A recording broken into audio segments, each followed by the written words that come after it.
राहुल कुल यांची यंत्रणा मात्र राबत होती. मानवजात संकटात आहे.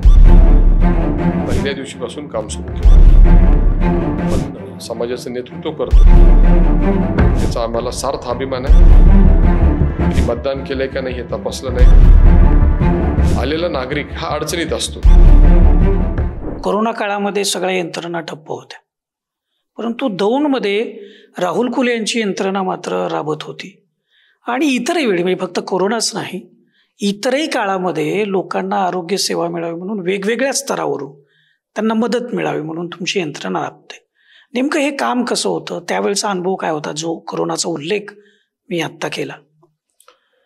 कोरोना कालावधी सुरुवातीला सगळ्यांसाठी अतिशय भयानक कालावधी, भयावह कालावधी होता. आणि अशा कालावधीमध्ये आपण समाजाचं नेतृत्व करतो. मानवजात संकटात आहे म्हणून मी व माझ्या सहकाऱ्यांनी पहिल्या दिवशीपासून काम सुरू केलं. लॉकडाऊनमध्ये अडकलेल्या परराज्यातील लोकांनाही आम्ही अन्नधान्यापासून जीवनावश्यक वस्तू पोहोचवण्याचं काम केलं. नंतरच्या कालावधीमध्ये आम्ही दौंड आणि यवत या ठिकाणी शासकीय व्यवस्थेमध्ये आम्ही कोरोना सेंटर सुरू केले. परंतु दुसऱ्या लाटेमध्ये ते पुरेना, लोकांच्याकडे पैसे होते, बेड मिळेना, ऑक्सिजन मिळेना, अशी परिस्थिती ज्यावेळी निर्माण झाली त्यावेळी अवघ्या 8 दिवसामध्ये आम्ही कैलासवासी सुभाष अण्णा कुल मेमोरियल ट्रस्ट या ट्रस्टच्या माध्यमातून एक कोरोना सेंटर चौफुला परिसरामध्ये सुरू केलं. आणि या सगळ्या सेंटर्सच्या माध्यमातून या कालावधीमध्ये 5,000 पेक्षा जास्त रुग्ण आम्ही निशुल्क बरे करू शकलो. याचा आम्हाला सार्थ अभिमान आहे. मला त्याहीपेक्षा जास्त अभिमान माझ्याबरोबरच्या सहकाऱ्यांचा आहे. मी तर विधानसभा सदस्य होतो. त्यांच्याकडे कुठलंही पद नसताना समाज संकटात आहे, सगळे धावून आले आणि आमच्या या सगळ्या टीमनं 5,000 रुग्णांचं सहाय्य केलं. या तालुक्यातील जी काही कोरोनाची तीव्रता होती ती कमी करण्यामध्ये आम्हाला यश आलं. आणि तालुक्याच्या बाहेरील हे सगळे रुग्ण आम्ही बरे करताना कुठलाही निकष तिथे लावला नाही.